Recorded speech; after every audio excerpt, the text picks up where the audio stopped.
Happy New Year! If you want this year to be different and you're not quite sure where to begin, then I highly recommend creating a vision board. They're really easy to make, they're fun to make, and most importantly, they really do work. Before I begin, I should clarify that a vision board doesn't have to be a board at all. If arts and crafts aren't your thing, then you can write a list or even take some photos and put them on your phone. The point is that it should be something visual. Okay, there are 3 steps to making a vision board.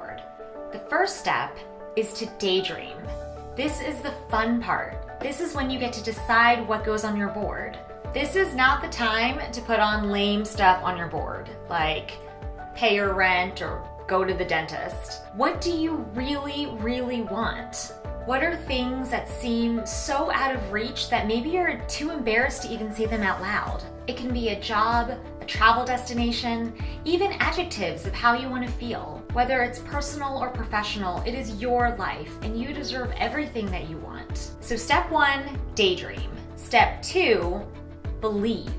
Step 2 is absolutely critical. You have to believe that the stuff on your board is already yours. If you're putting something unrealistic on your board, it's because you don't really believe that it's gonna happen. Your vision board isn't some test of the universe. You shouldn't write, I'm going to be a professional tennis player in 6 months if you hate tennis, you've never liked tennis, and you have absolutely no intentions of taking tennis lessons.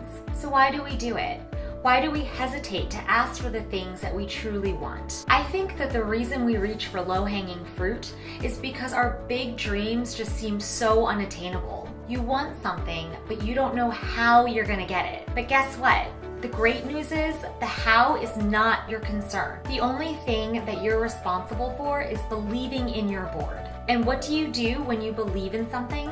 You act as if it's already yours. And that's step 3.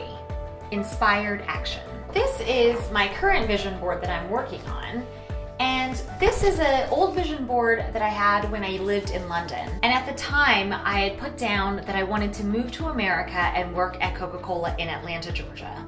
And I truly believed that this was gonna happen. And so I started acting as if I already had it. I closed all of my UK bank accounts.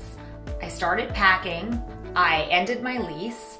In my mind, I was all in. The key word in inspired action is inspired. To me, step 3 is the hardest step because you can't dictate the timing that the things on your board are going to happen, but believe that it will happen and that the steps you need to take in order to make it happen will present themselves to you.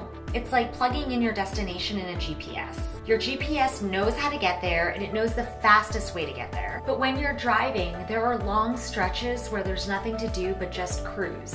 And reaching your goals is the same. It took over a year for me to get that job in Coca-Cola and to move to America. And there were many months where I had nothing to do but just wait.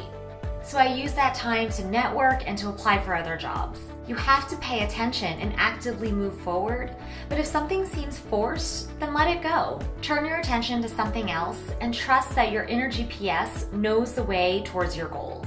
So those are the steps to making and implementing your vision board. Daydream, believe, and take inspired action. And most importantly, know that the people who really matter are rooting for you to get everything you want on your board. So have fun daydreaming and enjoy the journey.